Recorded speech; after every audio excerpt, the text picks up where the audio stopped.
जहर एक ऐसा नाम जिसे सुनते ही किसी भी इंसान के पैर कांप जाएं। जहर किसी के भी जीवन की लीला को समाप्त कर सकता है और इसे कितना समय लगता है यह उस जहर पर निर्भर करता है।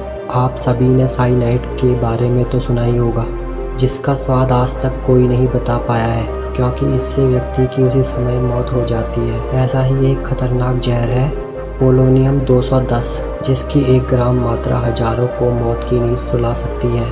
हालांकि इसके बारे में बहुत कम ही लोगों को पता है। तो चलिए जानते हैं पोलोनियम 210 के बारे में। तो नमस्कार दोस्तों, मैं स्वागत करता हूं आप सभी का आपके YouTube चैनल अद्भुत दुनिया में। तो आइए इस वीडियो को आगे बढ़ाते हैं। पोलोनियम असल में एक धातु है जो यूरेनियम के अयस्क में पाया जाता है। इसका समस्थानिक पोलोनियम 210 काफ़ी रेडियोधर्मी है। वैसे तो अगर पोलोनियम मानव शरीर के संपर्क में नहीं आता है तो इसका कोई असर नहीं होता है, क्योंकि अल्फा कण कुछ सेंटीमीटर से ज़्यादा की दूरी नहीं तय कर सकते हैं, जिसकी वजह से यह कण हमारी त्वचा को पार नहीं कर सकते हैं। लेकिन अगर गलती से थोड़ी सी भी इसकी मात्रा शरीर में प्रवेश कर गई तो यह शरीर के आंतरिक अंगों को बुरी तरह से क्षतिग्रस्त कर देता है। जब तक इसका पता चलता है जब तक इंसान को बचाना मुश्किल हो जाता है। इसकी खोज फ्रांसीसी वैज्ञानिक मैरी क्यूरी ने 19वीं सदी के अंत में की थी। इसका नाम उनके देश पोलैंड के नाम पर रखा गया है। पोलैंड को लैटिन में पोलोनियम कहा जाता है। पोलोनियम के साथ सबसे बड़ी दिक्कत यह है कि इसकी मौजूदगी का सही पता नहीं चल पाता है। शरीर में इसके प्रवेश के बाद भी ऐसे कोई खास लक्षण सामने नहीं आते जिसके आधार पर पता लगाया जा सके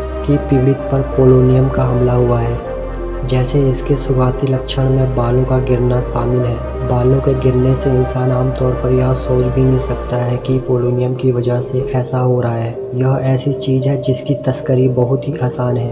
इसको छुपाना और एक सीमा से दूसरी सीमा में ले जाने में कोई दिक्कत नहीं होती है। अन्य रेडियोधर्मी पदार्थों के लिए अलग पोलोनियम 210 को मशीनें भी नहीं पकड़ पाती हैं। इसकी वजह यह है कि इससे सिर्फ अल्फा कण निकलते हैं जो कागज की एक शीट को भी पार नहीं कर पाता है। एक रिपोर्ट के मुताबिक रूस का एक सुरक्षा अधिकारी इसका शिकार हुआ था। वह रूसी राष्ट्रपति व्लादिमीर पुतिन का कट्टर आलोचक था।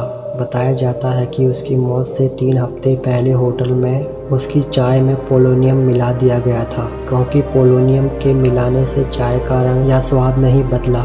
सबसे बड़ी बात यह है कि जब उसकी मौत हो गई तब पता चला कि उसे पोलोनियम दिया गया था।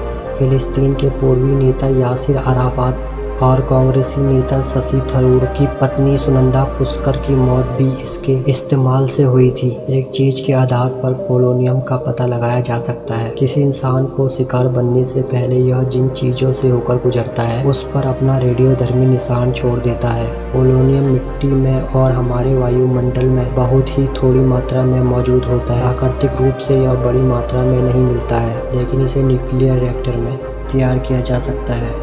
दुनिया भर में करीब 100 ग्राम ही इसका उत्पादन होता है। उसमें से अधिकांश का उत्पादन रूस में होता है। क्या आपको पता है साइनाइड या पोलोनियम में कौन सा जहर सबसे ज़्यादा खतरनाक है? तो आइए हम आपको बताते हैं। खतरनाक तो दोनों है, लेकिन थोड़ा सा फर्क है। जहाँ साइनाइड के मामले में तुरंत मौत हो जाती है, वहीं पोलोनियम धीरे धीरे इंसान की जान लेता है। इसको धीमा जहर भी कह सकते हैं। यह धीरे धीरे इंसान के अंगों को इतना नुकसान पहुंचा देता है कि फिर उसको सही करना मुश्किल हो जाता है।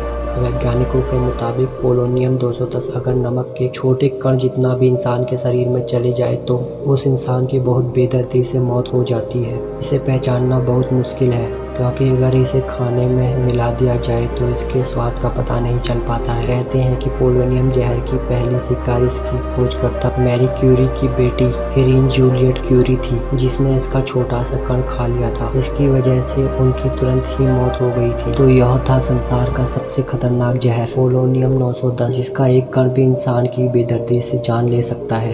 तो दोस्तों, आज के लिए इतना ही। अगर आपको हमारी जानकारी अच्छी लगी तो इस वीडियो को लाइक ज़रूर करें, और आप इस चैनल पर नए हैं तो अद्भुत दुनिया चैनल को सब्सक्राइब कर लें। फिर मिलेंगे एक नई जानकारी के साथ। जय हिंद।